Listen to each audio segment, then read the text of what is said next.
Hey y'all, welcome back to my channel, Journey to Happiness. I'm gonna try to make this video quick because every time I turn around, my phone says it doesn't have enough storage in it. So I'm gonna have to buy one of them things I see on TikTok that helps me store stuff. But anyway, so if the video cuts off in the middle of me talking, I'll make a part 2 to this video. So if it cuts off, don't worry, I'll make a part 2. But today's video is going to be about 5 things that I feel like I have outgrown. So I feel like with anybody in life, as we get older, as we mature or whatever, things just change sometimes. Our taste in certain things may change, the way we want to live or whatever. So I'm going to share 5 things that I have outgrown. And I'm going to go ahead and get right to it. Number 1 I have is Golden Corral. So when I was a kid, teenager, even like a young adult, I thought Golden Corral was my favorite place to eat. That was like my number 1 spot. I loved me some dang Golden Corral. To me, I thought you couldn't beat it because they got almost any kind of food that you could think of. And it's all you can eat. You can go back and get as many plates as you want. And they got all these different kind of food. I used to love to get the chicken, mac and cheese, and when you go in the afternoon, they have the steak, and they cook the steak right in front of you, and all that food, the ice cream and all that. I used to love. But now, Golden Corral does not hit like it used to. I don't know, it's because my taste buds changed. I really think it's because it's just not as good. To me, it don't hit the same. Like, when I was younger, if you would have told me we're going to Golden Corral, honey, that would have made my whole day. But now it don't hit the same. Just something, I don't know. So that's the first one. The second one, and I apologize if it feels like I'm rushing. Like I said, I gotta buy some more storage or something for my phone. I don't want it to cut off. So number 2 I have is Armand and Trey. So back in the day, I was obsessed with Armand and Trey. If you don't know who they are, they're 2 brothers that are YouTubers and also singers. They're really big on YouTube, like over 1 million followers, and they get like, depending on what kind of video they post, they used to get millions of views. They're not like A-list celebrities like Chris Brown, but they are very in the YouTube world. In certain parts, they're very well known, and I used to be obsessed with these guys. I even went to their concert. And even their whole crew. I used to love Queen Naja, because all of them used to hang together. Chris and Queen, Em and Vaughn, I'm Just Uri, Perfect Laughs, Armand and Trey. No, Armand and Trey was number 1. But I used to like be such a huge fan of their whole crew. If you remember that era in YouTube, they took over, basically. But now, I'm not that really interested. Like, before, I would like, as soon as I see they posted something, I'm watching it. Like, I was obsessed with these people. I was such a huge fan. I even like made friends, not in person, but like over the internet. I became friends with a couple of women. We had a group chat and everything because they were huge fans of theirs too. But now I'm just, I'm just not, I don't really too much care for them, like, to be a big fan of theirs now. So I feel like that's something I've outgrown.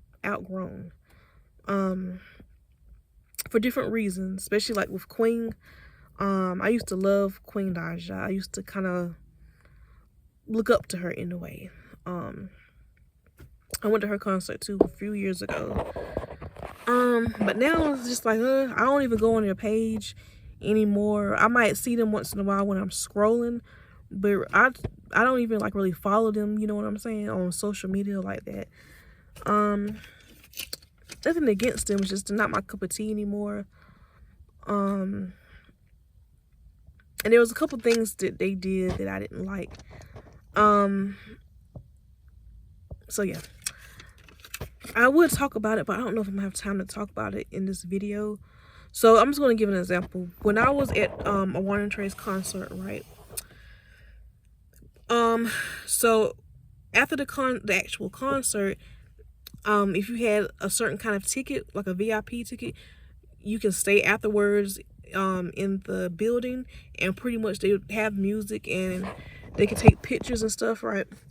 And Armand, I was in the middle of taking a picture of my friend, and Armand, he was dancing, not on stage, but like, you know, in the audience, and he accidentally like knocked my phone to the ground, and he didn't even say, "Excuse me, my bad, sorry," and he just walked off. And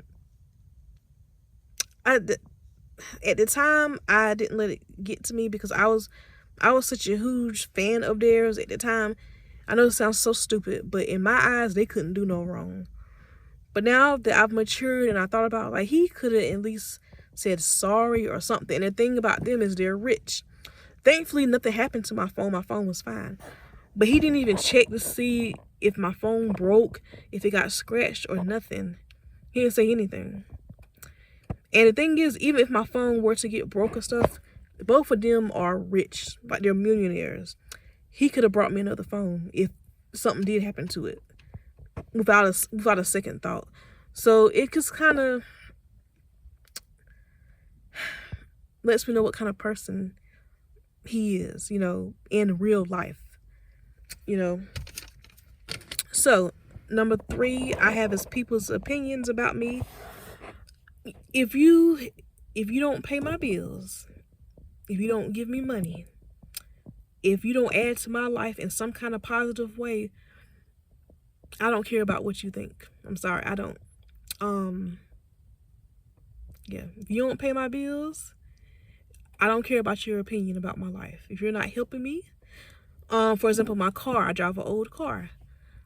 People say, "Oh, you should get a newer car. You should get a newer car." Okay, you gonna buy me one? Write me a check for $10,000 or $15,000, and I'll go get a new car. You know. So yeah, I don't really care what people think about me no more. I'm gonna do what's best for me. Yeah. Number 4 I have is reality TV drama. So back in the day, I used to love Bad Girls Club. This is way back in the day. Or Flavor of Love, the Real House, the Wife of Atlanta, or Love and Hip Hop, all that kind of stuff. The ratchet stuff where they cuss and fight in every episode about dumb stuff. I used to love that kind of stuff, but now I feel like I've matured and I don't watch none of that stuff anymore. I have not watched one episode of Baddies. You know, the show Baddies that's on Zeus Network. Now, back in the day, it was Bad Girls Club, right? So I guess that's like an updated version of Bad Girls Club. And I don't care to watch one episode. It just doesn't interest me anymore. Especially, you know, how it makes the black community look. Having drama. I know drama sells. I know that. That's going to make people watch the show. So they want drama. But I don't find it entertaining anymore. Not really. I don't find that entertaining. Seeing these, especially like these rich women, they got all this money, they're at a high status, and they acting foolish about fighting over men or being petty. And I don't watch reality TV drama no more. I don't care for it. And no shade to you if you like the Baddies show and all that other shit, but I don't find it entertaining anymore. And the last one I have is I don't too much care for men mocking women. So this goes all the way back to the Martin Lawrence show, Martin, when he used to dress up as Shanae, right? And he would have like a blonde, I think it was was it blonde? I don't remember, but he had, you know, the braids, and basically he would act all ghetto, over the top, dramatic, loud, obnoxious, and a lot of them do that. If you just go look it up, there's a lot of men that will put wigs on and over exaggerate to make fun of black women. And back in the day, I used to think that was funny. But now that I'm thinking about it, you know, we don't need that, because women are already disrespected. We already, just like Malcolm X said, I didn't understand this when I was younger. To be honest with you, I didn't really pay much attention when he said the most disrespectful woman in the world is a black woman. I didn't really get what he was saying, or didn't really pay that no attention. But now that I'm older, I realize what he is saying, and he is right. So it's just not a good look when all these men are making fun of. Now granted, I know there's all types of black women in the world. You have shy black women, really sweet black women, southern white women, black women that live up north, black women that live in the suburbs. You have all types of black women. But I know what the stereotype is, right?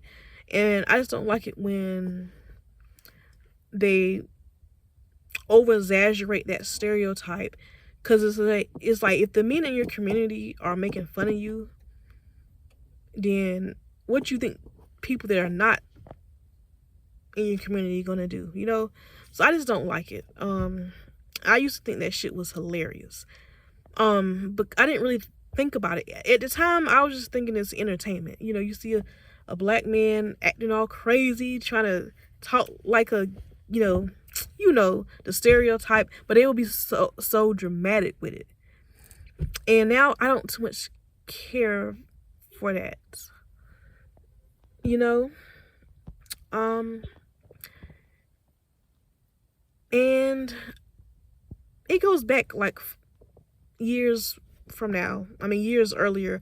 I remember, like, because it's no secret now. I can't talk. I'm sorry. If this does not apply to you, then I'm not talking about you.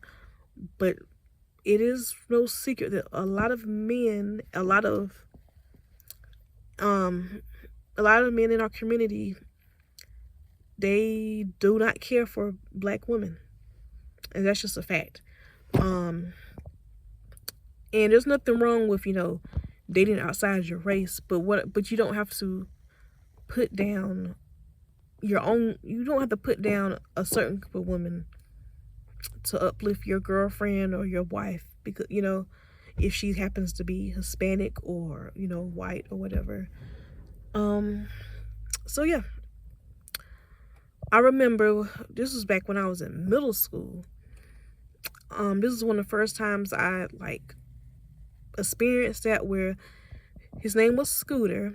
He's a black guy, and he did not date black girls at all. He's black. His sister's black, his mama black, but he would not date black girls. And I remember we was in class, and I was gonna ask him something. I think to borrow a piece of paper. I don't know what y'all, this was a long time ago. Middle school. And he said, "Don't you talk to me. Why do you think you could talk to me?" And I'm like, wow. So a lot of, like I said, if it doesn't apply, let it fly. But a lot of, they don't care for us. And this is like, that's the only group of men, the only race of men that as a collective will put down their own women. I don't see, white men, even the ones that date outside their race, I don't too much see them put down the woman in their community. Even if they're dating a black woman or married to a black woman, I don't see white men trying to put the woman in their community down. The same with Hispanic men, Italian men. I never see the ones that date outside the race that date black women.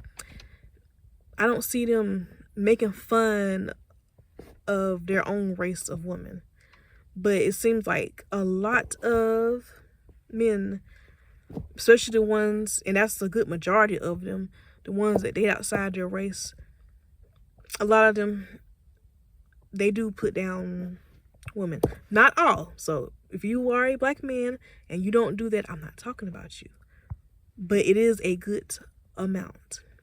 So yeah, I'm sorry if this video feels rushed and stuff, but Like I said, I didn't want to run out of time. So yeah, like, comment, subscribe, and I'll see y'all the next time.